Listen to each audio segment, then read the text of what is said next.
Hey everybody, how you guys doing? We're sitting over here at the East Campus. We came over here for our meeting, so it seemed like a good place to be able to talk to you a little bit about all the stuff going on.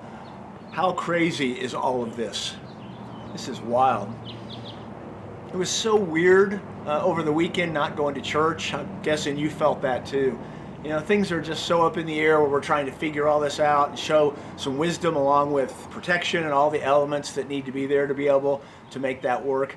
You know, I got to thinking a little bit about a story you're probably well aware of, the story of Joseph when he was going through what he went through. Is first of all as a teenager and some of the mistakes that he made, but ended up his brother selling him into slavery, ended up in Egypt and all the mess that went on there. You might remember that after everything that happened back and forth and his rise to a tremendous place where he's really basically ruling over Egypt, his brothers come back into his life because they had to. We have all this stuff going on. But he made a statement to his brothers that's always been really interesting to me. Now, he's talking to his brothers, and when his brothers are freaking out because they think now that they know it's Joseph that he's going to kill him, you know, his response was that they didn't have to freak out because what you meant for evil, God used for good. It's there in Genesis chapter 50. And I've always thought about, because they had made themselves his enemy, that he was looking back at him and said, guys, what the enemy meant for evil, God used for good. You know, when you look around at the coronavirus and all the things that are happening right now, don't ever lose sight of the fact, guys, this isn't God doing any of this. God's not the author of disease. We're fully aware that the enemy is the one who seeks to destroy, like a lion, seeks someone to devour. I mean, the Bible makes it clear he's a murderer from the beginning, John 8:44. I mean, the reality is this is Satan wanting to destroy in a very broken world and try and using this against us.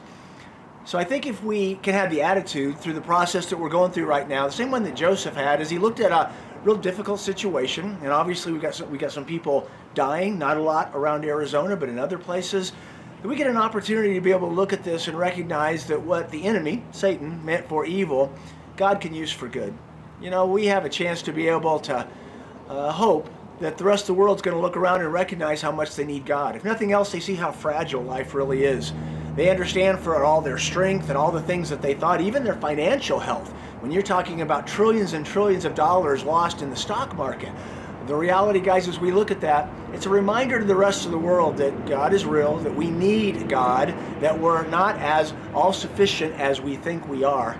And it gives us a chance to be able to see things from a more accurate perspective. I mean, you think about it, something completely unseen, and it has shut down our world, it has shut down our economy.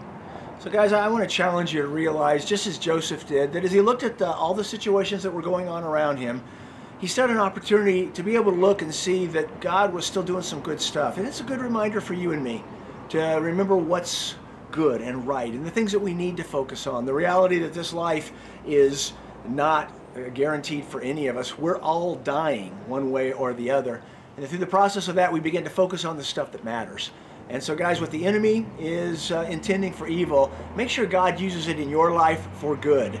And let's look forward to that time we get to come back to church together, because if nothing else, we're being reminded how much we need each other, how that commitment of God's people, it really changes everything. So you guys hang in there. We'll keep doing what we're doing at the bridge, and we're anxious to be able to see you very, very soon. So hang in there. What God can use for good, make sure you tag on to that. Make sure that's what your focus will be.